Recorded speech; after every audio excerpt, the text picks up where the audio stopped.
3월 16일 토요일 날마다 주께로 큐티 가이드 시작하겠습니다. 오늘 본문은 잠언 26장 1절에서 12절로 제목은 미련한 사람입니다. 많은 사람들은 자기가 미련하다고 생각하는 사람은 없습니다. 자기는 지혜로운 사람이라고 생각하고 다른 사람에게도 그런 사람으로 인정받기를 원합니다. 잠언서에서는 미련함과 게으름을 같이 놓고 악하다고 말합니다. 그러니까 미련한 사람의 인생은 반드시 망한다는 것입니다. 말씀을 통해 미련한 자의 특징과 미련한 사람을 어떻게 대할 것인가를 생각해 보는 시간이 되기를 바랍니다. 내용 관찰 1번입니다. 말씀은 미련한 자를 무엇에 비유하고 있습니까? 말에게는 채찍이요 나귀에게는 재갈이요 미련한 자의 등에는 막대기니라. 재갈은 말을 억어하기 위하여 입에 가로 물리는 쇠토막을 가리킵니다. 말이나 나귀 같은 이성 없는 짐승에게는 재갈과 굴레와 채찍 같은 것이 필요합니다. 그래야 사람이 그것들을 제어하고 순종하게 할 수 있습니다. 그러나 사람은 짐승과 다르며 말로 상대방을 이해시킬 수 있고 권면하고 책망도 합니다. 상대가 마음을 닫지만 않는다면 그에게 자기의 마음과 뜻을 전달할 수 있습니다. 그러나 미련한 자는 자기의 마음을 닫고 남의 말을 들으려고 하지 않습니다. 미련한 아이에게 부모의 매가 필요하듯이 미련한 자에게는 채찍이나 매나 막대기가 필요합니다. 미련한 자의 등의 막대기는 하나님의 징계를 가리킵니다. 시편 32편 9절에서는 하나님의 심판의 대상이 되는 자를 가리켜 고집센 말과 노새 등으로 비유하고 있습니다. 너희는 무지한 말이나 노새같이 되지 말지어다. 그것들은 자갈과 굴레로 단속하지 아니하면 너희에게 가까이 오지 아니하리로다. 인생을 살아가다 보면 잠깐의 실수로 죄악의 길에 들어설 수도 있습니다.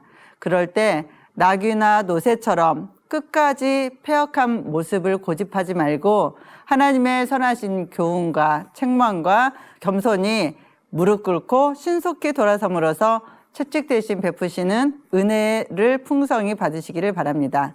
내용 관찰 2번입니다. 미련한 사람에 대한 두 가지 상반된 태도는 무엇입니까?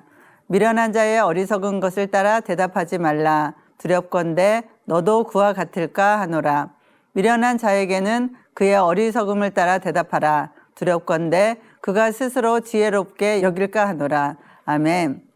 지혜로운 자라고 하더라도 미련한 사람을 다루는 방법에 대해서 배울 필요가 있습니다. 미련한 사람이 어리석은 것을 말할 때 그것이 옳다고 맞장구를 쳐주면 두 사람은 같은 사람, 더맨더머가 됩니다. 악하고 어리석은 자가 욕설과 저주를 퍼붓는다고 해서 성도가 거기에 휘말리게 되면 안 되는데 이는 악을 악으로 이기는 것이 아니라 악에게 지는 것이기 때문입니다. 그런데 미련한 사람은 최상급은 자신을 지혜롭다고 하는 것입니다. 자신의 미련함을 모르고 지도자가 되면 주변 사람들을 참 어렵고 힘들게 합니다. 거기에다가 부지런하고 소신까지 있어 자기 스스로를 지혜롭게 여깁니다. 이렇게 되면 미련한 사람의 옆에는 많은 사람들이 깊은 절망감을 느끼게 될 수도 있습니다. 내용 관찰 3번입니다. 말씀은 미련한 자의 잠언에 대해 무엇이라 말합니까? 저는 자의 다리는 힘없이 달렸나니 미련한 자의 입의 잠언도 그러하니라. 미련한 자의 입의 잠언은 술 취한 자가 손에 든 가시나무 같으니라. 아멘. 달려있으나 힘을 쓸 수 없는 다리는 다리가 없는 것과 같습니다. 마찬가지로 미련한 사람에게는 입이 있으나 없는 것과 같고 그 입에서 나오는 말은 아무런 쓸모가 없습니다. 사람이 술에 취하게 되면 때려도 아픔을 느끼지 못할 만큼 감각과 이성이 마비됩니다. 이런 술 취한 자에게 가시나무가 들려있다면 마구 휘둘러서 자신은 물론 다른 사람에게도 큰 피해와 고통을 안겨주게 될 것입니다. 술 취한 자가 난폭하게 운전해서 대형 사고와 같은 끔찍한 재앙을 불러오는 것처럼 말이죠. 그러므로 성도는 우리 자신부터 말씀을 잘못 사용하지 않도록 스스로를 지키고 세상 정욕에 취하는 것이 아니라 성령에 충만한 자가 되도록 노력해야 합니다. 연구와 묵상 4번입니다. 미련한 자의 특징을 정리해보고 오늘 말씀이 이들을 주의하라고 가르치는 이유가 무엇인지 묵상해 봅시다. 미련한 사람은 지혜가 없는 사람이며 자기 자신을 객관적으로 돌아볼 수 있는 능력이 없는 사람입니다. 미련한 사람은 주인의식이 없습니다. 그렇기에 중요한 직책을 맡겨도 맡겨진 일을 대충 처리하기에 무익하고 위험합니다. 미련한 자의 특징은 개가 토한 것을 도로 먹은 것 같은 실수를 계속해서 반복합니다. 그리고 미련한 자들은 남에게 까닭 없는 저주를 잘합니다. 또한 미련한 자는 술 취한 자의 손에 들린 가시나무가 자기 자신과 다른 이들을 다치게 하는 무기와도 같습니다. 미련한 자는 자신을 지혜롭다고 생각합니다.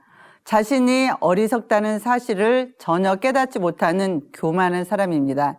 이런 사람에게 아무리 회개의 기회를 주어도 회개하지 않습니다. 그러나 지혜로운 사람은 이런 미련한 사람을 멀리하고 항상 지혜의 말씀에 가까이하여 자신이 어떤 상태에 있는지 꾸준히 살피고 점검하여 형통한 길을 걸어갑니다. 삶의 적용 5번입니다. 지금 내가 미련하게 행동하는 것은 무엇입니까? 이 행동을 고치기 위해서 지금 내가 결단할 수 있는 것은 무엇입니까? 사회생활을 하면서 지혜로운 사람만 만나는 것이 아니라 때로는 미련한 사람과의 교제가 불가피할 때도 있습니다. 이럴 때 미련한 사람이 말을 걸어오면 미련한 사람의 어리석음을 따라 대답하지 말고 적당할 때에 침묵하고 또 적당할 때에 말을 할 줄 아는 지혜가 있어야 합니다. 야고보서 사도는 너희 중에 누구든지 지혜가 부족하거든 모든 사람에게 후히 주시고 꾸짖지 아니하시는 하나님께 구하라. 그리하면 주시리라고 말씀하셨습니다. 우리 자신이 가지고 있는 지혜를 버리고 하나님께서 주시는 지혜로 삶을 살아가시기를 주님의 이름으로 축복합니다. 감사합니다.